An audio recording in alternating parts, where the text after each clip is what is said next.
Thiruvananthapuram corporation ഈ പാമ്പിന്റെ ശല്യത്തിനു വേണ്ടിയുള്ള പ്രതിരോധ നടപടി എടുക്കുന്നതിന് വേണ്ടി തയ്യാറാവാത്ത സാഹചര്യം എന്ന് പറഞ്ഞാൽ മനുഷ്യന്റെ ജീവൻ കൊണ്ട് കളിക്കുക.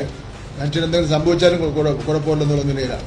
എന്തെങ്കിലും സംഭവിച്ചാൽ അതിന്റെ ഉത്തരവാദിത്വ കോർപ്പറേഷനായി അത് തർക്കമില്ലെന്ന് ഞാൻ. പൊന്നു ശിവണ്ണ, നിങ്ങൾ 45 കൊല്ലം തിരുവനന്തപുരം ഭരിച്ച ആൾക്കാരല്ലേ? ഈ പുതിയ പാർട്ടിക്കാർ ഭരിക്കാൻ കയറിയപ്പോൾ അവർക്ക് വേസ്റ്റ് കൊണ്ടിടാൻ സ്ഥലമില്ല, പാമ്പിൻ്റെ ശല്യം, മലിനജലം പോകുന്നില്ല, ആവശ്യത്തിന് വെള്ളം കിട്ടുന്നില്ല, ഈ വക പരാതികളൊക്കെ ഈ പുതിയ പാർട്ടിക്ക് വന്നുകൊണ്ടിരിക്കുകയാണ്. ഈ 45 കൊല്ലങ്ങൾ ഭരിച്ചിട്ട് ഒരു പുതിയ പാർട്ടി കയറുമ്പോൾ ഇത് മുടങ്ങാതെ നടക്കാനുള്ളൊരു സംവിധാനം ഉണ്ടാക്കാതെ നിങ്ങൾ അവിടെ നിന്ന് ഇറങ്ങിപ്പോയതെന്ന് ആലോചിക്കുമ്പോൾ നിങ്ങളോടൊക്കെ എന്താ പറയുക ഞങ്ങളോട്. 45 വർഷമായിട്ട് നിങ്ങളവിടെ ഭരിക്കണം. ഇതൊരു സിസ്റ്റം ഉണ്ടല്ലോ, എന്തായാലും ഒരു സിസ്റ്റത്തിലാണല്ലോ കാര്യങ്ങൾ പോണത്. അത്ര സിസ്റ്റമാക്കി വെക്കാത്തത് കൊണ്ടാണല്ലോ മറ്റുള്ളവർ വരുമ്പോൾ ഈ ബുദ്ധിമുട്ടുണ്ടാവണല്ലേ. അപ്പോൾ ഈ 45 കൊല്ലം നിങ്ങളൊന്നും ചെയ്തില്ല എന്നല്ലേ എൻ്റെ അർത്ഥം ശിവേട്ടാ. ഈ അന്നം കഴിക്കുന്ന ആൾക്കാർക്ക് നിങ്ങൾ പറയുന്നത് കേൾക്കുമ്പോൾ അങ്ങനെയല്ലേ തോന്നുക. ഈ 45 കൊല്ലമായിട്ട് നിങ്ങൾ പിടിച്ച പാമ്പുകളുടെ എണ്ണം എന്ന് പറഞ്ഞെന്നാണ് നിങ്ങൾ ക്ലീൻ ചെയ്ത് വിട്ട ആ തോടിൻ്റെ കണക്കൊന്ന് പറഞ്ഞ്. നിങ്ങൾ ഈ 45 കൊല്ലമായിട്ട് ഈ മലിന സാധനങ്ങളെല്ലാം കത്തിക്കാനും പിടിക്കാനൊക്കെ ഉണ്ടാക്കിയൊരു ഏരിയ ഉണ്ടാവുമല്ലോ എന്തായാലും. അതെന്തായാലും ഇപ്പോൾ നിങ്ങൾ ഉണ്ടാക്കിയത് അവിടെ തന്നെ ഉണ്ടാവുമല്ലോ. അതെവിടെ പോയി? അല്ല, നിങ്ങൾ ഈ കുറ്റം പറയുമ്പോഴേ 45 വർഷം നിങ്ങൾ ഭരിച്ച ഒരു സ്ഥലം, ഒരു കോർപ്പറേഷൻ, ആ കോർപ്പറേഷനിൽ പുതിയ ഒരു പാർട്ടി ഭരിക്കാൻ വരുമ്പോൾ ഇവർക്ക് ഇതൊന്നും ചെയ്യാൻ പറ്റുന്നില്ല എങ്കിൽ അവിടെ നിങ്ങൾ പ്രത്യേകിച്ചൊന്നും ചെയ്തിട്ടില്ല എന്നല്ലേ അർത്ഥം. അവരിപ്പോൾ ഒന്നേമൊന്നും തുടങ്ങേണ്ട ഗതികേടല്ലേ? അതല്ലേ മനുഷ്യന്മാർ മനസ്സിലാക്കേണ്ടത്. ഇത്രയും വർഷങ്ങൾ അവിടെ ഭരിച്ചിട്ട് നിങ്ങൾക്കത് ചെയ്യാൻ പറ്റിയില്ലെങ്കിൽ മോശമല്ലേ ശിവേട്ടാ? നിങ്ങൾ ഈ ചെറിയ കുട്ടികളെ പോലെ അല്ലെങ്കിൽ ഏതെങ്കിലും ടീം എന്തെങ്കിലും വിളിച്ച് പറയുമെന്ന് പറയുമ്പോൾ അത് ഇങ്ങനെ പറയാൻ നിൽക്കണം. അത് മോശക്കേട് നിങ്ങൾക്ക് തന്നെയാണ് അല്ലേ? നിങ്ങൾ ആലോചിച്ചിട്ട് പറഞ്ഞാൽ മതി. 45 വർഷങ്ങൾ അവിടെ ഭരിച്ചു, പുതിയൊരു പാർട്ടി ഭരിക്കാൻ കയറി, അവർക്ക് നിങ്ങൾ ചെയ്തതിൻ്റെ ബാക്കിയൊന്നും ചെയ്യാൻ അവിടെ പറ്റണില്ല, അല്ലെങ്കിൽ നിങ്ങൾ അവർക്കൊന്നും വെച്ച് കൊടുത്തിട്ടില്ല ചെയ്യാൻ.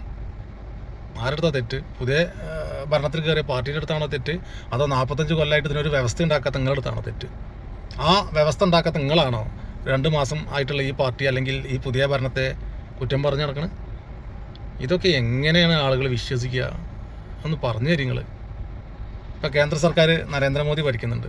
ഈ കേന്ദ്ര സർക്കാർ ഭരിച്ച് വെച്ചിട്ട് ഒരു ഓർഡറാക്കി വെച്ചിട്ടുണ്ടാവുമല്ലോ. ആ ഓർഡറിൽ നടക്കേണ്ട കാര്യങ്ങൾ നടക്കാതാവുമ്പോഴല്ലേ അടുത്ത പാർട്ടീനെ നമ്മൾ കുറ്റം പറയാം. ആ പാർട്ടി വന്ന് ആ ഭരണത്തിൽ കയറി ഇവർ ചെയ്യുന്നതൊന്നും ചെയ്യാതിരിക്കുമ്പോഴല്ലേ നമ്മൾ കുറ്റം പറയാൻ പാടുള്ളൂ. അവർ അതിനുള്ള സ്പേസ് ഉണ്ടാക്കി കൊടുത്തിട്ട് അവരത് ചെയ്യുന്നില്ലെങ്കിലല്ലേ കുറ്റം പറയാൻ പറ്റുള്ളൂ. അതുപോലെ തന്നെയല്ലേ ഈ ഒരു തിരുവനന്തപുരം കോർപ്പറേഷൻ്റെ കാര്യവും. നിങ്ങൾ 45 വർഷമായിട്ട് ഭരിക്കണമെന്ന് പറയുന്നു, നിങ്ങൾ ഒരു വ്യവസ്ഥ ഉണ്ടാക്കി വെച്ചിട്ടില്ല. ഈ പറയുന്ന മലിനജലം ഇതിലൊഴുക്കണം, അല്ലെങ്കിൽ തോട് ക്ലീനാക്കി ഇടണം, അല്ലെങ്കിൽ ഈ പറഞ്ഞ പോലെ പാമ്പുകളെ നശിപ്പിക്കാനുള്ള വഴി ഒരുക്കണം, അല്ലെങ്കിൽ വെള്ളം ക്ലീനായിട്ട് എല്ലാവർക്കും എത്തണം, ഒരു ദിവസം മുടങ്ങാണ്ട് എത്തണം, മാലിന്യങ്ങൾ കത്തിക്കാനുള്ള ഒരു പ്ലാന്റ് ഉണ്ടാക്കണം. ഇതൊന്നും നിങ്ങളവിടെ ചെയ്തിട്ടില്ല 45 വർഷമായിട്ട്. പുതിയ ഭരണത്തിൽ കയറിയ ആൾക്കാർ 2 മാസം കൊണ്ട് ഇതൊക്കെ ചെയ്യണം നിങ്ങൾ സ്വപ്നം കാണുകയാണോ? എന്താ നിങ്ങളെ പരിപാടി ഏട്ടാ? നിങ്ങൾ ഇങ്ങനെയൊന്നും പറയല്ലേ ഏട്ടാ. നിങ്ങളൊക്കെ ചിരിച്ച് വരികയാണ് നിങ്ങളെ കാര്യം വെച്ചിട്ട്. 45 കൊല്ലം ഒരു കോർപ്പറേഷൻ ഭരിച്ചിട്ട് അവിടെ മാലിന്യമുക്തമാക്കാനുള്ള ഒരു സിസ്റ്റമല്ല.